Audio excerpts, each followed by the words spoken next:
কোরআনে আছে নবীজির সামনে প্রত্যেকের আমলনামা খোলা হবে। ওয়াজিনা বিকা আলা হাউলা'i শাহীদা, নবীজিকে আল্লাহ বলছে আপনার সামনে উপস্থিত রাইখা আমি দেখাবো। নবীজি আমলনামা দেখে আল্লাহর নবী জিজ্ঞেস করবে উম্মত এটা কি? উম্মত দিনের পর দিন ফজরের নামাজ কোথায়, জোহরের নামাজ কোথায়? উম্মত 30 বছরের ব্যবসার মধ্যে একটা হালাল নাই। সুদের এত টাকা দরকার, ঘুষের এত টাকা দরকার। উম্মত যৌবনের পুরাটা সময় মোবাইল দেখে, ছবি দেখে, নাচ গান দেখে, উলঙ্গ দৃশ্য দেখে নষ্ট করে ফেলেছ। আজ আমি কিসের সুপারিশ করব উম্মত? আমি এটা নিয়ে আমার আল্লাহর সামনে কেমনে দেখাবো?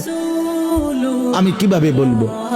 হযরত মাওলানা তারিক জামিল সাহেব বলেন হাসরের ময়দানে নবীজি, আহা বাপ শুনেন শেষ কথা, হাসরের ময়দানে নবীজি নিজের পিঠ মোবারক চাদর সরাইয়া ফেলবেন, তার উম্মতকে দেখায় বলবেন উম্মত দেখ না আমার পিঠ চালনির মতো ছিদ্র ছিদ্র, তায়েফের পাথরের আঘাতে আমি এই পরিমাণ ব্যথা পাইছি, আহত হয়েছি, রক্তাক্ত হয়েছি, মৃত্যু পর্যন্ত আর আমার ছিদ্রগুলো আর গোশত দিয়া পুরায় নাই, আমি এই ছিদ্র নিয়েই কবরে আসছি।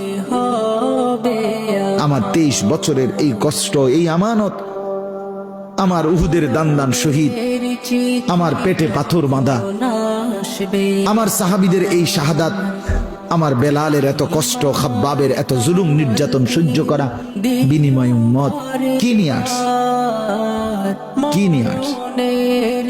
জিন্দেগি কোনো কদর করলেন না। আবার বলছি ইন্নী লাকুম মিনহু নাযীরুম মুবিন, আল্লাহ বলছে নবী শুনাইছে 2 বার, পর পর 2 বার বলছে উম্মত আমি কিন্তু ভয় প্রদর্শন করব।